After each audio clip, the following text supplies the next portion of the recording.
అడపాదడపా అప్పుడప్పుడు తప్ప పెద్దగా ఈ మధ్యకాలంలో కూల్చివేతల గురించి మనం వినడం లేదు. కానీ మరొకసారి ఇప్పుడు హైడ్రా కూల్చివేతలకు సంబంధించి సంచలన పరిస్థితులు మనకు కనిపిస్తున్నాయి. గాజుల రామారావులో హైటెన్షన్ నెలకొంది. 100 ఎకరాలకు పైగా ప్రభుత్వ స్థలం కబ్జాకు గురైంది. ఆ తర్వాత 4,500 కోట్ల విలువైన ప్రభుత్వ భూములు కబ్జా అయ్యాయి. 60 నుంచి 70 గజాల్లో ఇళ్లు నిర్మించి వాటిని అమ్మేశారు. 100 ఎకరాలు 4,500 కోట్ల విలువైన ప్రభుత్వ భూముల్ని కబ్జా చేసి 60 నుంచి 70 గజాల్లో అంటే చిన్న చిన్న ఇళ్లు నిర్మించి వాటిని అమ్మేశారు. సర్వే నెంబర్ 397లో ఈ అక్రమ ఇళ్లు కట్టినట్లుగా తెలుస్తోంది. ఈ నేపథ్యంలో హైడ్రా అక్కడికి చేరుకొని కూల్చివేస్తోంది. హైడ్రా కూల్చివేతలపై స్థానికులు ఆందోళన వ్యక్తం చేస్తున్నారు. తామంతా డబ్బులకు ఇళ్లు కొనుక్కున్నామని ఇళ్లమ్మిన వాళ్లపై చర్యలు తీసుకోవాలంటూ వారు డిమాండ్ చేస్తున్నారు. పిల్లలతో జేసీబీలకు అడ్డుగా వెళ్లి స్థానికులు నిరసన వ్యక్తం చేస్తున్నారు. ప్రస్తుతం గాజుల రామారంలో హైడ్రా కూల్చివేతలకు సామాన్య ప్రజలు, దిగువ మధ్యతరగతి ప్రజలు, పేద ప్రజలు ఆందోళన వ్యక్తం చేస్తున్నారు.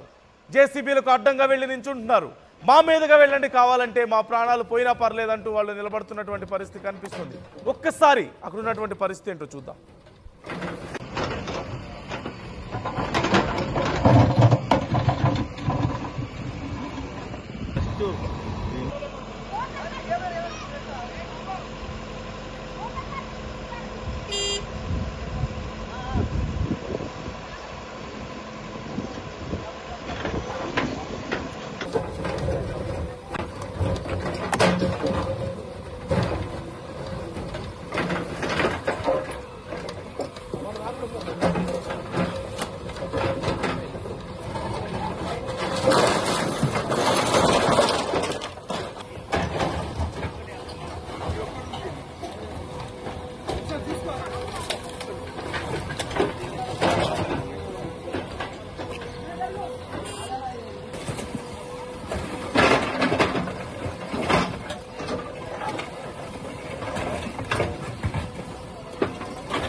మనం చూస్తున్నాం హైడ్రా అధికారులు జేసీబీలతో కూల్చివేస్తుంటే తాము కష్టపడి కొనుక్కున్నటువంటి రూపాయి కూడగట్టుకొని కొనుక్కున్నటువంటి ఇల్లు కూల్చివేస్తుంటే ప్రజలు, పేద ప్రజలు ఏం చేయాలో అర్థం కాక, అధికారులను ఎలా వేడుకోవాలో తెలియక, అది ఎలా అడ్డుకోవాలో తెలియక ఈ కూల్చివేతల్ని చేష్టలుడికి చూస్తున్నటువంటి పరిస్థితి మనకు కనిపిస్తోంది. పిల్లలతో సహా జేసీబీల ముందుకు చేరి మమ్మల్ని దాటి వెళ్ళండి అంటూ వారు చెప్తున్నటువంటి పరిస్థితి కనిపిస్తోంది. ఇప్పుడు అధికారులు ఏం చేస్తున్నారు? మరి ఎవరైతే అక్కడ ప్రభుత్వ స్థలాన్ని కబ్జా చేశారో, ఎవరైతే ఆ కబ్జా స్థలంలో ఇళ్ళు కట్టి ఆ పేద ప్రజలకు అమ్మారో వాళ్ళ మీద కదా చర్యలు తీసుకోవాల్సింది అని ఆ ప్రజలే కోరుతున్నారు. మాకు అమ్మిన వాళ్ళ మీద కదా మీరు చర్యలు తీసుకోవాల్సింది, మేము కష్టపడి సంపాదించుకుంటే మీరు ఇల్లు కూలగొడతారా అంటూ వాళ్ళు అడుగుతున్నటువంటి పరిస్థితి కనిపిస్తుంది. పవన్ ఉన్నారు లొకేషన్ నుంచి, మా ప్రతినిధి పవన్. మనకి మీరు స్క్రీన్లో చూస్తున్నారు, ఎవరైతే ఆ ల్యాండ్ను కబ్జా చేసి అక్కడ ఇల్లు కట్టారో ఆ నాయకులు, ముఖ్యమైనటువంటి నాయకులు, ముఖ్యంగా బీఆర్ఎస్ అగ్ర నాయకులతో సైతం ఫోటోలు దిగి పెట్టుకున్నటువంటి పరిస్థితి మనకు కనిపిస్తోంది. బీఆర్ఎస్ అగ్ర నాయకులతో సైతం ఫోటోలు దిగి వాళ్ళు అక్కడ పోస్ట్ చేసుకుంటున్నారు.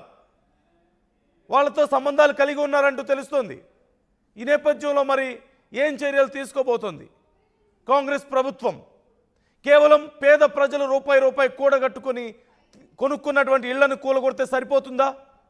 అక్రమార్కుల మీద చర్యలేం తీసుకోరా? ప్రభుత్వ స్థలాన్ని ఆక్రమించుకున్న వాళ్ళ మీద, లేదంటే ఆ స్థలంలో అక్రమంగా ఇళ్ళు కట్టిన వాళ్ళ మీద చర్యలు తీసుకోకుండా ఖచ్చితంగా సామాన్య ప్రజలు, దిగువ మధ్య తరగతి ప్రజలు మనం ఆ ఇళ్ళు చూడొచ్చు. మహా అయితే కొన్ని సిమెంటు బ్రిక్స్తో ఆ ఇళ్ళు కట్టి పైన రేకులేసి చిన్న చిన్న ఇళ్ళు మన టాప్ యాంగిల్ ఒకసారి పరిస్థితి చూడొచ్చు. అక్కడ అలాంటి ఇళ్లను కొనుక్కున్నారు అంటే, అలాంటి ప్రదేశంలో అలాంటి ఇళ్లలో ఉంటున్నారంటే మనం అర్థం చేసుకోవచ్చు ఆర్థికంగా ఏ స్థాయిలో పాపం వాళ్ళు ఉన్నారు అనేది. మరి వాళ్ళ ఇల్లు కూలగొడితే ఉపయోగం ఏంటి? వాళ్ళకి ఇల్లు ఎలా? మరి ప్రభుత్వం ఆల్టర్నేట్ చూపించిందా? కబ్జా కోరుల మీద చర్యలు తీసుకోదా? పవన్ ఉన్నారు లొకేషన్ నుంచి, మా ప్రతినిధి పవన్తో మాట్లాడదాం. పవన్, ఏం జరుగుతోంది అక్కడ? కబ్జా చేసిన వాళ్ళు లేదంటే అక్రమంగా ఇల్లు కట్టిన వాళ్ళ మీద చర్యలు తీసుకోండి, మా ఇల్లు కూలగొడితే ఎలా, రూపాయి కష్టపడి సంపాదించుకొని కొనుక్కున్నాం కదా మేము అని చెప్పేసి అక్కడ ఉన్న ప్రజలు అడుగుతున్నట్టుగా తెలుస్తోంది. ఏమంటున్నారు అధికారులు, ఏమంటున్నారు?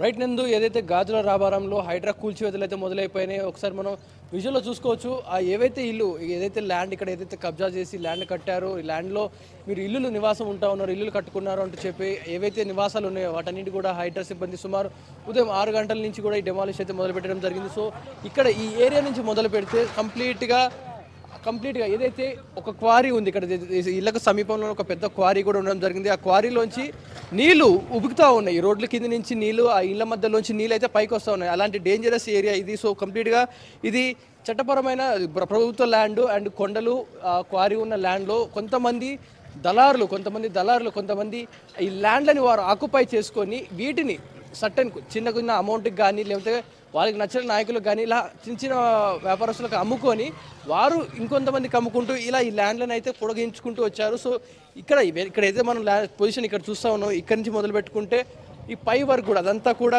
ల్యాండ్ అయితే పేదలు ఎవరైతే ఉంటారో, నిరుపేదలు ఎవరైతే ఉంటారో, రోజువారీ కూలి పని చేసుకుంటూ బతుకుతూ ఉంటారో వారందరూ కూడా ఇక్కడ నివాసంగా ఉంటా ఉన్నారు. సో ఇల్లు కట్టుకొని ఒక రోజు పని చేసుకుంటూ 1000 రూపాయలు కూలి వస్తుంది. అలాంటి వాళ్ళు కిరాయి కట్టుకుంటూ ఉండలేరు కాబట్టి వారందరూ కూడా ఇక్కడ గుడిసెలు వేసుకొని ఉండడం కానీ చిన్న ఒక రేకుల రూమ్ వేసుకుంటూ ఉండడం జరిగింది. సో ఈరోజు హైడ్రా అధికారులు కొన్ని రోజులుగా సర్వే చేయడం జరిగింది, వచ్చి ఇక్కడ పరీక్షించడం జరిగింది.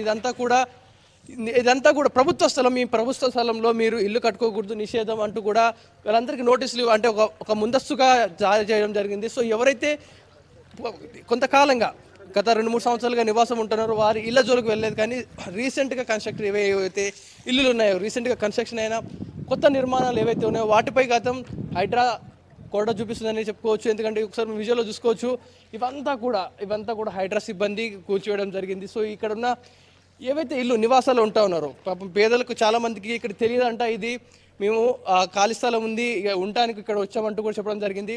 సో ఏం చెప్పినా వినలేదు. ఒక్కసారిగా వాళ్ళందరినీ వారి సామాన్లని బయటికి విసిరేసి లోపల ఇల్లుని కంప్లీట్గా కొలాబరేట్ చేయడం జరిగింది. సో ఫ్యామిలీస్ మొత్తం కూడా ఇక్కడ రోడ్ల మీద పడాల్సిన సిచ్యువేషన్ వచ్చింది. సో ఇన్నాళ్ళుగా ఒక ఇంట్లో ఉన్నాం, నివాసం ఉంటున్నాం అనుకున్న ప్రతి ఒక్కరు కూడా ఇది ఒక నిరాశగా కనిపిస్తూ ఉంది. సో కంప్లీట్గా ఏదైతే కొంచెం ఒక 40% అయితే ఇక్కడ డెమాలిష్ చేయడం జరిగింది. ఇంకా కూడా ఈ హైడ్రా కూల్చివేతలు కొనసాగుతూనే ఉన్నాయి. లోపల ఒకసారి మనం చూసుకోవచ్చు, జేసీబీల సహాయంతో ఫ్యామిలీస్ ఎవరైతే ఉన్నారో లోపల వారందరినీ కూడా ఖాళీ చేయించి ఇక్కడి నుంచి మూవ్ చేసే ప్రయత్నం అయితే చేస్తూ ఉన్నారు. మనకు లెఫ్ట్ సైడ్లో ఏదైతే చూస్తున్నామో అదంతా కూడా పెద్ద క్వారీ, చాలా పెద్ద క్వారీ. ఆ క్వారీలో ఉన్న వాటరు ఇక్కడ ఇండ్ల కింద నుంచి కూడా పారుతూ ఉన్నాయి, జల పారుతూ ఉంది. సో అట్లాంటి డేంజరస్ ఏరియా ఇదంతా కూడా. సో ఇలాంటి డేంజరస్ ఏరియాలో ఇల్లు కట్టుకొని ఉండడం కూడా చాలా డేంజర్ అంటూ కూడా హైడ్రా అధికారులు హెచ్చరించడం జరిగింది. సో మేము లేని వారు మేము ఇక్కడే ఉంటామంటూ కూడా చెప్పడం జరుగుతుంది. సో కొంతమంది ఎవరైతే దళారులు చేసిన పనికి ఇక్కడ ఉన్న పేదలు ఇల్లు కట్టుకొని ఎవరైతే ఉన్నారో వారు మోసపోయారు. సో గత కొన్ని ఏళ్ళుగా మేము ఇక్కడే ఉంటున్నాం, ఇక్కడే ఇల్లు కట్టుకొని ఉన్నాం, ఇక్కడే మా జీవితంతో సాగిస్తూ ఉన్నాం. ఒక్కసారిగా ఇదంతా కూల్చేసి మమ్మల్ని బయటికి వెళ్ళాలంటే మేము ఎక్కడికి వెళ్ళాలంటూ కూడా వారి బాధను వ్యక్తం చేస్తూ ఉన్నారు. ఒకసారి మనం ఇక్కడ చూసుకోవచ్చు, ఏవైతే కొన్ని ఇల్లులు ఉన్నాయి ఇంకా కొన్ని పెండింగ్ ఉండడం జరిగింది. ఇల్లులన్నీ కూడా డెమాలిష్ చేస్తూ ఉన్నారు కంప్లీట్గా. ఇదే హైడ్రా డెమాలిష్ ఇంకా ఒక 1 or 2 hours కంటిన్యూ అయ్యే అవకాశం ఉన్నట్టుగా తెలుస్తోంది. సో కంప్లీట్గా పోలీస్ అధికారులు భారీ బందోబస్తు నడుమ ఎవరికి అడ్డు తగ్గకుండా మూవ్ చేసే ప్రయత్నం అయితే చేస్తూ ఉన్నారు. సో కంప్లీట్గా డెమాలిష్ కార్యక్రమం అయితే ఇక్కడ కంటిన్యూ అవుతా ఉంది నందు. సో ఈ హైడ్రా కూల్చివేతలు ఇంకో 1-2 గంటలు ఇలాగే కొనసాగే అవకాశం ఉంది నందు. మరి ప్రజల పరిస్థితి ఏంటి? ఇప్పుడు ఇల్లు కోల్పోయిన వాళ్ళ పరిస్థితి ఏంటి? వాళ్ళు ఏమంటున్నారు? వాళ్ళకి ఏదైనా ఆల్టర్నేటివ్ ఏర్పాట్లు ఏమైనా ఉన్నాయా ప్రభుత్వం తరపు నుంచి? సో రీసెంట్గా అయితే